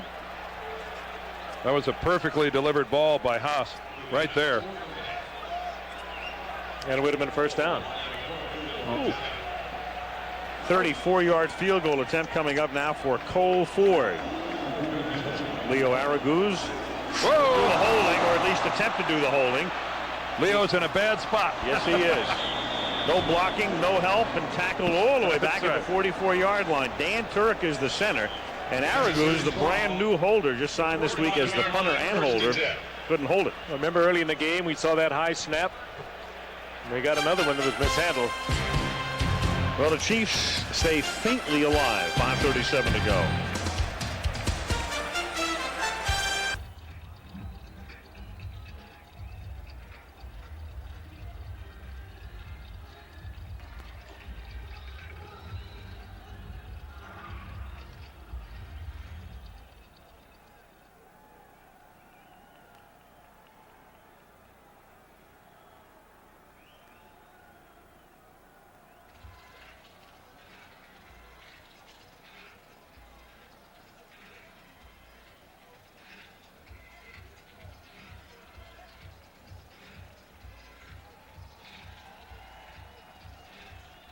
The 4-yard line.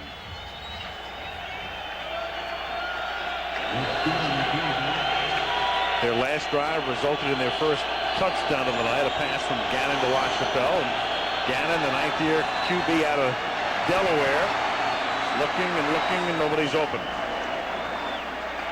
Pass is incomplete. Second down and 10. Canton does show a lot of presence. Got himself in trouble there, but still able to throw away. Didn't try to force it. Saw a shot of the buildings that frame Lake Merritt in downtown Oakland, saluting the Raiders on a good night to salute them because they played well tonight. Lead 26-7. See Gannon well below 500. 1 touchdown, 1 interception. A very unproductive night under center. Second and 10. Andrews can't hold it. The pass was right there, and Kimball just dropped it. Ooh. Hit by Mike Jones. He got a lot of help in dropping it from Mike Jones. So what do you do if you're Marty Schottenheimer now? I mean, you've already said I'm committed to Gannon. You have a night like this. You have 2 hugely important games coming up, obviously. You still have Bono. What do you do? Oh, I think he's got to follow through. He made the commitment to Gannon, and from a credibility standpoint, I don't think Marty could change it. Yep, be very difficult. Keep in mind, Gannon is very athletic. He's been running for his life tonight, too. And Bono, had he been in there, he might have been in a lot of trouble. Third and 10. Gannon throws. That's right on the money to McNair, and it wrestles him out of bounds. It's a first down at the Oakland 43-yard line. Carl Kidd on the coverage.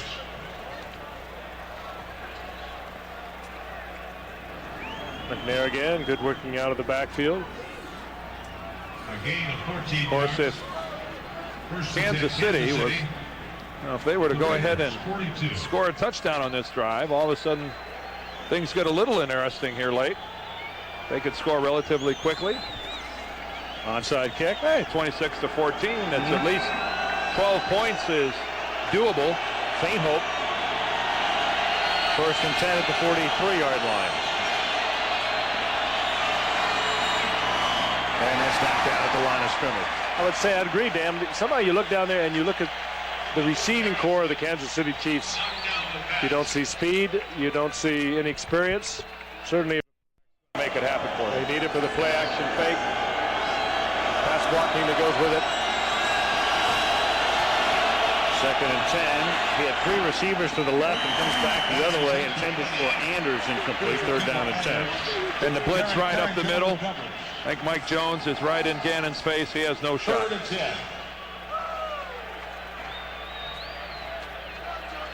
Steve Bono, the much maligned Steve Bono, but you look at his record, 28-11, the best among all of the active quarterbacks in the National Football League. He had a great 3 quarters of a season a year ago. Remember that? That's what he is this year. But then he slumped off towards the end of the season. They went into that playoff game against Indianapolis, who had a terrible playoff game. And that was when Marty pulled him the first time. Somebody threw a football onto the field out of the stands. You saw Bono, you saw that record, but you looked at this year's statistics, a 53.8% completion average. This is an offense where the quarterback has to average 60% or more. Touchdowns and interceptions were equal. Obviously, Marty Schottenheimer looking for more. 3rd down and 10. And Chester. McLaughlin having a Pro Bowl kind of season. Well, again, they're victimizing the 2 left tackles for the Chiefs that are both hurt. That time, I think John Alt was in there trying to keep Chester out. And you can see why it's so important that you have a good left tackle, a good left side when you have a right hand at the 50.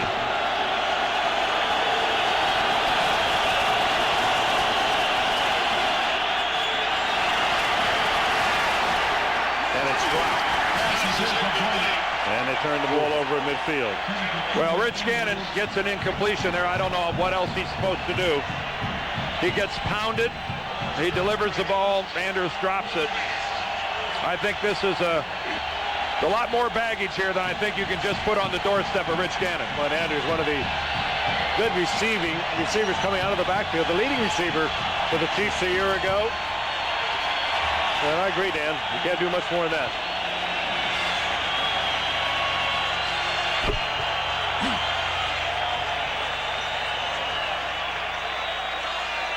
.418 left in the 4th quarter, and the Raiders can, with a couple of first downs, run out the clock. Boy, that was a look at a weary Warrior, and here's a look at another one. Well, again, Alt pressed into service because Criswell hurt his ankle. Criswell started the game. John Alt not even supposed to play.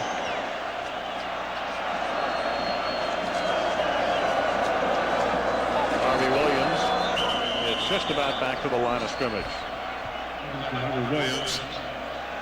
Well, that pretty much sums it up, that look right there. And for a team like Kansas City, I mean, it's the worst conceivable sort of situation. You get beaten soundly. You have to go to the airport. You get on a plane. You land at dawn. You have a short week. You've got a game on Sunday. Yeah, they've had 10 days to get healthy and ready for this one. And they are nicked both on the offensive side and the defensive side here tonight. 2nd and 10 to the 50. Flag thrown. Harvey Williams dumped by Neil Smith.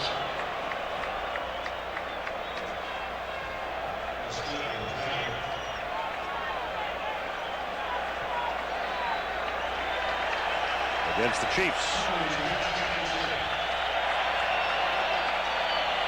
Lined up in the neutral zone. Number 90 on the defense. 5 yards. He'll second out. Neil Smith.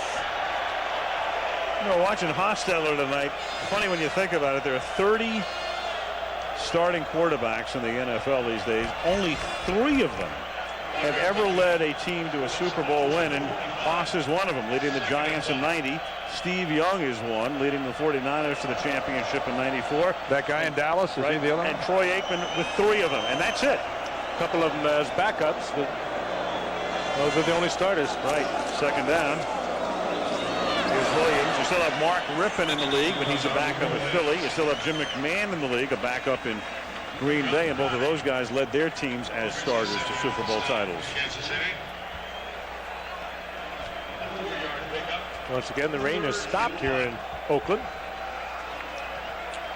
Field, of course, pretty saturated. The grounds crew will have to be busy here putting the field back together between the hash marks. It's been beat up.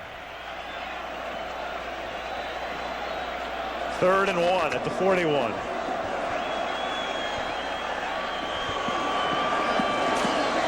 Fenner. Second effort may have been at the first down, very close to it.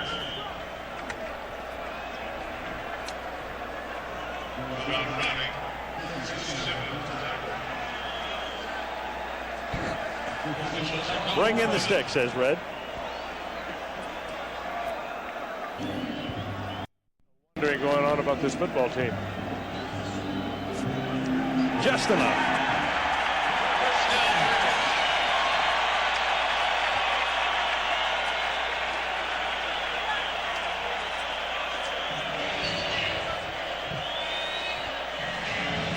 Been a long road back from Mike White.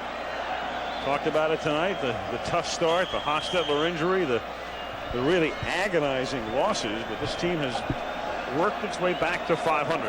And I think if you look at the way this team's playing down the stretch, we'll wait and see what happens the last couple of weeks. But again, I reiterate what I said earlier. I think his team making a strong statement that they'd like to see Mike White get another whack at it.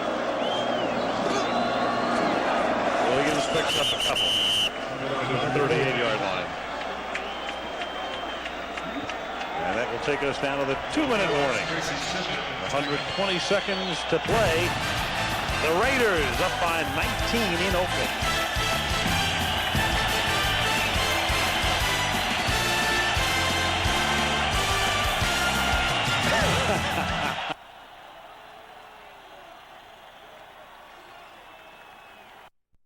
Field, and they don't see it, and they run the play anyway, but they actually saw it just prior to the snap. Whistled it dead, no play. 2nd down and 10 at the 38-yard line. Aska.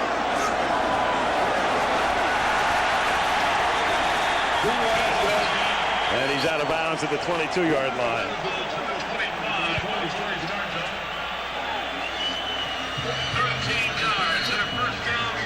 Joe gets around the corner, shows some speed for a big guy. He was a track star in high school back in Oklahoma. Joe doesn't know that all we ask of him is to stay in bounds. Went to Putnam City High School. He was out in Oklahoma City recently, and it's quite a city. They really bounced back from that horrible tragedy, but I had a driver out there that knew him and said he was the finest athlete that had come out of Oklahoma in years. An outstanding track star and a good football player. Aska again.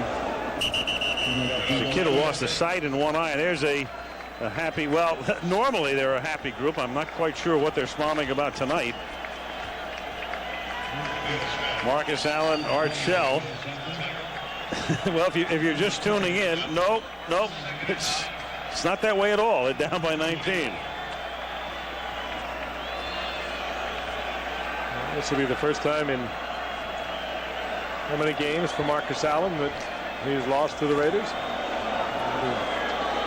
He had, what, 6 straight? It's 7 straight wins. 7 straight wins.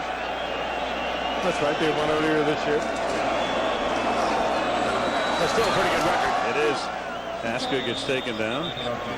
Started to mention before he lost the sight of his eye in a childhood accident, but again, you just think back. Pretty good career. You just think back as the Raiders worked their way to 500, just how close they were in so many games to be looking at a rather lofty record right now with just a few breaks along the way. Kenny Wolf, our illustrious producer. Monday Night Football, directed by Craig Janoff. Our technical director, Joey Chavo. Ben Harvey and the gang, Jaime Bravo. All part of this traveling circus, which heads next week to, along with Victor Vitarelli and Chris Pfeiffer and Steve Hurt, to Miami.